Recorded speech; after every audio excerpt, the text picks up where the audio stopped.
Well, good morning from Two Happy Children Farm. I'm in my first sweet corn planting. Things are rapidly progressing. We're starting to see tassels come out, and we're about 20 days from when we can harvest. And one of the reasons I'm growing fall sweet corn, of course, is for income. But the other thing is, since this is irrigated, I'm trying to learn a little bit about the soil characteristics here in Central Texas, and also get some baselines for myself on how well we fertilized and how well fertilizer is getting taken into the plant. So you can always do your own tissue analysis and come up with empty-handed, not knowing what the data is telling you. So I figured in this scenario where we have nothing inhibiting the corn growth, we have a full moisture profile. I mean, I can pull up mud here. So the only thing slowing us down right now is the heat we've been having, which on Friday it was 107 degrees. So that's nothing to sneeze at either.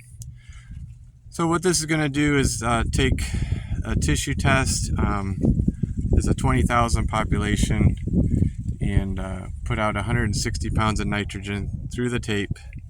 So visually this corn is as good as corn ever can get.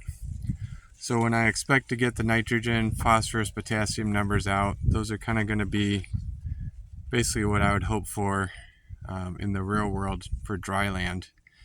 And if they're not up to snuff, then we could look at which numbers are a little too low or whatever. And we'll get to harvest this in a few weeks, so we'll know for sure how it performed. You notice the corn tillered like crazy. So I'm getting 1, 2, 3 tillers on this one.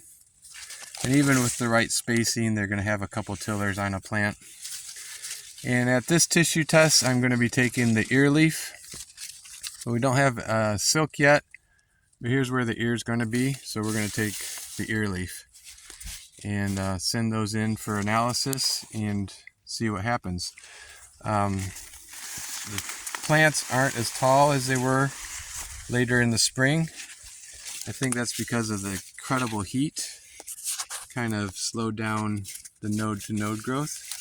But here's an example of a plant that's going to be putting on 2 ears, and that's more common in sweet corn.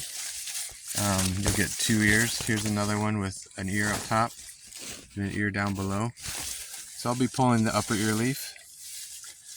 Looking at it, very unscientific. You can't tell anything really other than it's dark green. And this variety is susceptible to spots on the leaves, and I don't have any of that right now because it's been bone dry. We haven't had an inch of rain in 120 days. And for some of you might try to remember, 120 days is a third of a year. So we've gone a third of a year without an inch of rain. And this crop has been 100% irrigated with drip tape. So thanks for watching. I guess I'll give the tissue test updates in a later video. I'm curious too. This kind of lays the groundwork for next year in the spring when our field of big corn goes in. And we'll be able to compare this analysis versus a dryland analysis right at the tassel time. Thanks.